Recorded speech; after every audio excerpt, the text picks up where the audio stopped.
প্রিয় ছাত্রছাত্রীরা, দেখো আমরা ইতিহাস একদিনই মাত্র তোমাদের সঙ্গে যোগাযোগ করতে পেরেছিলাম। তারপরে বিভিন্ন কাজের রেজাল্ট বেরোনো, ভোট ইত্যাদি কারণে আর তোমরাও সেভাবে ইতিহাসে প্রথম পড়াটাতে যে প্রশ্নগুলো দিয়েছিলাম তোমরা রেসপন্স করোনি। যাই হোক, আমি তো তোমাদের ইতিহাসের শিক্ষক সেভাবে নই। তবুও আমার মনে হচ্ছে যে আমি যদি তোমাদের সঙ্গে একটু বলে বলে যাই, তাতেও যদি কিছুটা তোমাদের পড়াটা এগিয়ে যায় এই ছুটির মধ্যে, কেননা আমাদের ছুটির পরেই তো কিছুদিনের মধ্যে আবার পরীক্ষার ব্যাপারটা আছে। তো আজকে আমি তোমাদের সঙ্গে এই শিল্প বাণিজ্য শুল্ক নীতি, এটা তোমাদের সঙ্গে আমিও ধরো পড়ছি তোমাদের সঙ্গে।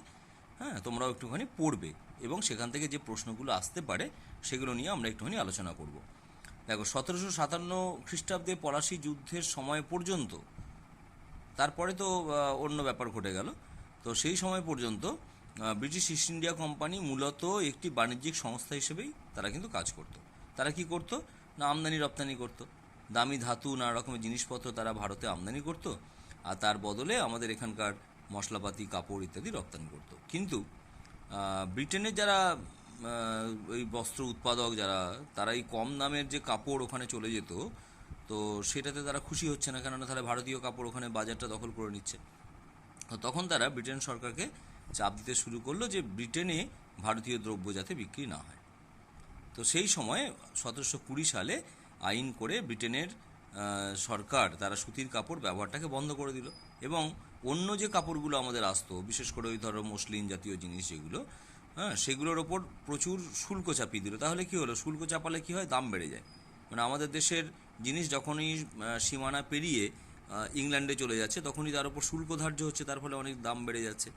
তো তার ফলে কি হলো না, আমাদের দেশের কাপড়ের দাম বেড়ে যাচ্ছে, তাহলে ওই দেশের তার চাহিদাটা কমে যাচ্ছে। তো এইসব প্রতিরোধ সত্ত্বেও কিন্তু 18 শতকের মাঝামাঝি পর্যন্ত ইউরোপের বাজারে আমাদের ভারতীয় বস্ত্রের চাহিদা ছিল। তার ফলে ভারতীয় যারা বস্ত্র উৎপাদক বা যারা তাঁতি মনে করো, বা যারা তুলো চাষ করছে, সব দিক থেকে একটা চাহিদা সেখানে সৃষ্টি হয়েছিল। কিন্তু যখনই শিল্প বিপ্লব এসে গেল ব্রিটেনে 18 শতকের মাঝামাঝি সময়ে, নতুন নতুন প্রযুক্তিতে কাপড় তৈরি করা শুরু হলো। হ্যাঁ, এবং 1757 খ্রিস্টাব্দে পলাশি যুদ্ধের পর যখন ভারতের ব্যবসা নিয়ন্ত্রণ করার জায়গাতে আর এই ব্রিটিশ ইস্ট ইন্ডিয়া কোম্পানি আর নেই, তখন তাদের প্রাধান্যটা কমে যাচ্ছে। তো সেই সময়টাতে বাংলার রাজস্বের অর্থ খরচ করে কোম্পানি তখন ভারতীয় দ্রব্যগুলোকে রপ্তানি করত। এরপরে তারা কি করলো না, রাজনৈতিক ক্ষমতার অপব্যবহার করে দেশীয় বাণিজ্যের শুল্ক নীতি নির্ধারণ করতে শুরু করে ব্রিটিশ কোম্পানি। বাংলা তাঁতিদের সস্তায় দ্রব্য বিক্রি করতে বা কোম্পানির বেঁধে দেওয়া দাম তারা কিন্তু মেনে নিতে বাধ্য করতে হতো। মানে তারা এবার কি কি হলো, তারা শুধুমাত্র বাণিজ্যের জায়গাতে থাকছে না, এবার তারা যেন খানিকটা প্রশাসনিক ব্যাপারটাতে তারা কিন্তু চলে আসছে। তার ফলে তাঁত শিল্পের ক্ষতি হচ্ছে, যেহেতু তাদেরকে অল্প দামে বিক্রি করতে তারা বাধ্য হচ্ছে। এদিকে তাদের যে কাঁচা মাল, সেগুলোকে নিতে মানে বাধ্য করে দিচ্ছে, সেই দামে কম দামে দিতে বাধ্য করে দিচ্ছে। এবার সামান্য মজুরিতে কোম্পানির হয়ে ওই জিনিসগুলো করতে তারা আর পারছে না। আর ওদিকে ব্রিটেনের বাজারে তখন নতুন নতুন প্রযুক্তিতে কাপড় তৈরি হচ্ছে, যার ফলে আমাদের ভারতের যে অন্যান্য যে সমস্ত বিদেশি প্রতিদ্বন্দ্বী তারাও যেমন হটে গেল, তেমনি আমাদের ভারতীয় তাঁত শিল্পী যারা, তারাও কিন্তু ক্রমশ দরিদ্র হতে শুরু করলো। এবার দেখো যে বাংলার হস্তশিল্পীদের তৈরি জিনিস যাতে বেশি দামে কেনা না হয়, তার জন্যও কিন্তু নজরদারি করতো ব্রিটিশ কোম্পানি। কাঁচা সুতো বিক্রির ব্যবসায় কোম্পানির একাধিপত্য তৈরি হয়ে গিয়েছিল। তার জন্য বাংলার তাঁতিদের চড়া দামে কাঁচা সুতো কিনতে হচ্ছে। এদিকে তারা মালটা কিনছে মানে কাপড়টা বিক্রি করতে বাধ্য হচ্ছে সস্তা দামে। তাহলে চড়া দামে কাঁচামাল কিনছে, সস্তা দামে বিক্রি করতে হচ্ছে। তার ফলে স্বাভাবিকভাবেই কী হবে, বাংলা তাঁত শিল্পী যারা, তারা ক্ষতিগ্রস্ত হচ্ছে। 1813 সালের মধ্যে একদিকে বিদেশের বাজার যেমন হারিয়েছিল ভারতীয় বস্ত্রশিল্প, অন্যদিকে দেশের ভেতরে বিদেশি পণ্যের সঙ্গে তাদের পাল্লা দিতে হচ্ছে। দুদিক থেকে আক্রান্ত হয়ে ভারতীয় বস্ত্র এবং হস্তশিল্পীরা তারা খুব ক্ষতিগ্রস্ত হয়ে পড়ছে, এবং ভারতের বাজারে যে ব্রিটিশ ইস্ট ইন্ডিয়া কোম্পানি, তাদের কিন্তু একচেটিয়া প্রাধান্য হচ্ছে। অন্য বিদেশি কোম্পানিগুলো সরে যাচ্ছে, আর আমাদের ভারতীয় যে সমস্ত ব্যবসায়ী যারা, তারাও কিন্তু আর পেরে উঠতে পারছে না। এই রকম একটা অবস্থা সৃষ্টি হয়েছে। দেখো একটা ছবি, তাঁত শিল্পীদের কি অবস্থা, অসহায় অবস্থায় দাঁড়িয়ে আছে, সেই ছবি এখানে একটা আছে। তাহলে এরপরে কি হচ্ছে, যে এই ব্রিটিশ অবাধ বাণিজ্য নীতির যে প্রভাব ঔপনিবেশিক ভারতীয় অর্থনীতির উপর কিন্তু নেতিবাচক ছিল, মানে ভালো ছিল না, খারাপ দিকে ছিল। যে সমস্ত ভারতীয় দ্রব্য তখনও ব্রিটেনে অনেকটাই জনপ্রিয় ছিল, সেগুলির ওপর চড়া হারে শুল্ক বসানো হচ্ছে। শুল্ক বসানো হলে তার দাম বেড়ে যাচ্ছে। এবার শুল্ক ততক্ষণই বাড়িয়েই চলেছে যতক্ষণ পর্যন্ত না রপ্তানি বন্ধ হচ্ছে।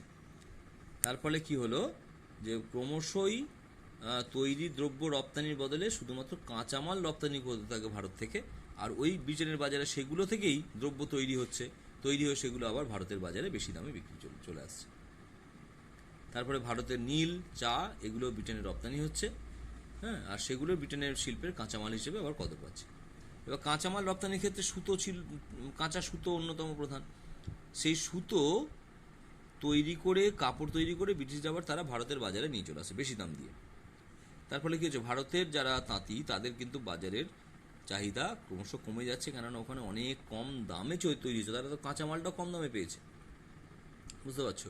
তাহলে ব্রিটেনের শিল্পের চাহিদা মাথায় রেখেই ভারতের ঔপনিবেশিক প্রশাসনের শিল্পনীতি নির্ধারিত হতে থাকে। উপনিবেশ হিসেবে ভারতবর্ষ ক্রমেই কাঁচামালের রপ্তানি আর ব্রিটেনে তৈরি দ্রব্যের আমদানির বাজারে পরিণত হতে থাকে। এটা খুব গুরুত্বপূর্ণ ব্যাপার, যে কাঁচামাল রপ্তানি হচ্ছে, কিন্তু সেই কাঁচামাল রপ্তানির ক্ষেত্রেও তারা কিন্তু অনেক কম দামে রপ্তানি করতে বাধ্য হচ্ছে, আর যেটা আমদানি হচ্ছে সেটা কিন্তু তৈরি করা জিনিস, সেগুলো আবার বেশি দামে ভারতের বাজারে বিক্রি হচ্ছে। এই যোগাযোগ ব্যবস্থার উন্নতির ফলে ভারতীয় বাজারকে বিস্তৃত করে ব্রিটিশ পণ্য চলাচল সুগম করে তুলেছিল। রেলপথ এর পরেই আমাদের আছে, দেখবে রেলপথের প্রসার ঘটার যে ফলাফলটা। তাহলে যে গ্রামের মধ্যে হয়তো দেখা যাচ্ছিল যে গ্রামের নির্দিষ্ট কতগুলো গ্রামের মধ্যে সেখানে তাঁতি বা কামার বা কুমোর তারা কিন্তু তাদের কাজগুলো করছে, সেখানে বিদেশির পণ্য তখনও পর্যন্ত থাপা বসাতে পারেনি। কিন্তু যখনই রেল যোগাযোগ ব্যবস্থা হয়ে গেল, তখন বিচ্ছিন্ন যে গ্রামগুলো তার ভিতরে কিন্তু চলে এলো ব্রিটিশ পণ্য, যার ফলে সেখানকার যে স্থানীয় শিল্পী যারা, তারাও আর প্রতিযোগিতায় পেরে উঠতে পারলো না। এরা গ্রাম শহর সব কিন্তু জৌলু সারিয়ে ফেললো। মুর্শিদাবাদ, ঢাকা, সুরাট এই শহরগুলো ধীরে ধীরে দুর্বল হয়ে যাচ্ছে, সেখানে শহরের জনসংখ্যা কমে যাচ্ছে। এই কাজ হারানোর শিল্পী যারা, তারা সব চাষের দিকে চলে যাচ্ছে, কৃষির ওপরে চাপ বাড়তে লেগে যাচ্ছে। সেই চাপ সামলাবার জন্য কিন্তু কোনো ব্যবস্থা ছিল না, যার ফলে ভারতের পুরো অর্থনীতির মধ্যে একটা অসামঞ্জস্য সেখানে চলে এলো। বুঝতে পেরেছো? তাহলে এই জিনিসটা আমরা এখন আপাতত দেখলাম। আমি আমার বাড়ির কাছ থেকে ভালো নেট না পাওয়ার জন্য আমি খুব একটা বেশি পরিমাণে তোমাদেরকে মানে সময়টা বেশি দিয়ে ভিডিওগুলো করতে পারছি না, তবু তোমরা এটা একটু ভালো করে দেখে নেবে। হ্যাঁ, ঠিক আছে। তাহলে এই জিনিসটা পর্যন্ত আমরা করলাম। এরপরে ব্যাপারটা যেটা ব্যাপারটা হয়ে গেল, যে এই সমস্ত শিল্পগুলোকে ব্রিটিশ যে মূলধন বিনিয়োগ হতো, সস্তার শ্রমিক কাঁচামাল পেত ভারত থেকে, আর চড়া হারে ব্রিটিশরা মুনাফা করে বিনিয়োগকারীদের আকর্ষণ করতে শুরু করলো, যার ফলে কী হচ্ছে, ভারত ও আশেপাশের দেশগুলোতে উৎপন্ন দ্রব্যের বিক্রির বাজারও সেখানে ছিল। ঔপনিবেশের সরকার ওই শিল্পগুলিকে নানাভাবে সহযোগিতা করেছিল, তবে ভারতীয় শিল্পোদ্যোগীরা সেই সহযোগিতা কিন্তু পায়নি। শুধুমাত্র সুতির কাপড় তৈরির শিল্পে অনেক ভারতীয় বিনিয়োগকারী ছিল। এবার ব্যাংক থেকে ধার পাওয়া বা ব্যাংকের সুদের হারের ক্ষেত্রেও কিন্তু ভারতীয় ব্যবসায়ীদের সঙ্গে আর ব্রিটিশ ব্যবসায়ীদের সঙ্গে একটা বৈষম্যমূলক আচরণ করা হতো। বুঝতে পেরেছো? পরবর্তীকালে যদিও দেশীয় ব্যাংক তৈরি হয়েছিল বা দেশীয় বিমা কোম্পানি তৈরি হয়েছিল, সেটা তো অনেক পরের কথা। তাহলে এই হচ্ছে ব্যাপার। এবার দেশীয় পরিবহন যখন হচ্ছে, তখন রেল মাসুল তার পরিমাণ বাড়িয়ে দিচ্ছে। মানে ব্রিটিশরা কতটা ভাবে ভারতকে শোষণ করার কথা সেই সময় কোম্পানি ভেবেছিল দেখো। আর বিদেশি দ্রব্য যখন আমদানি হচ্ছে, তখন কম খরচে বিভিন্ন বাজারে পৌঁছে দিচ্ছে, যার ফলে সেখানে বিদেশি পণ্যের দাম কমে যাচ্ছে। হ্যাঁ, এইসবের ফলে ঔপনিবেশিক ভারতে দেশীয় শিল্পের অগ্রগতি সুতি এবং পাট শিল্পে আটকে ছিল। এমনকি ব্রিটিশ উৎপাদকেরা ঔপনিবেশিক সরকারকে দেশীয় শিল্পবিরোধী অবস্থান নেওয়ার জন্য ক্রমাগত চাপ দিয়ে যেত। আর এই যে দেশীয় শিল্পোদ্যোগ সেটা কয়েকটা অঞ্চলে স্বাভাবিকভাবে কত আর শিল্পোদ্যোগী আছে, যার ফলে সার্বিক শিল্পায়নে কিন্তু সুবিধাটা ঔপনিবেশিক শাসনাধীন ভারতবর্ষে দেখা যায়নি। তাহলে এই যে অংশটা আমরা পড়লাম, আমি মূলত পড়লাম তোমাদের সঙ্গেই, ধরো তোমরা একটু ভালো করে পড়ে নেবে, এবং এখান থেকে কি কি প্রশ্ন আসতে পারে সেটা আমি দেখে তোমাদের সঙ্গে একটু পরে আলোচনা করে দিচ্ছি, মানে লিখে দিচ্ছি। তোমরা সেই প্রশ্নগুলোর উত্তরগুলো একটু দেখে লেখার চেষ্টা করবে। ঠিক আছে, আজকে এই পর্যন্ত আমি রাখছি। হ্যাঁ।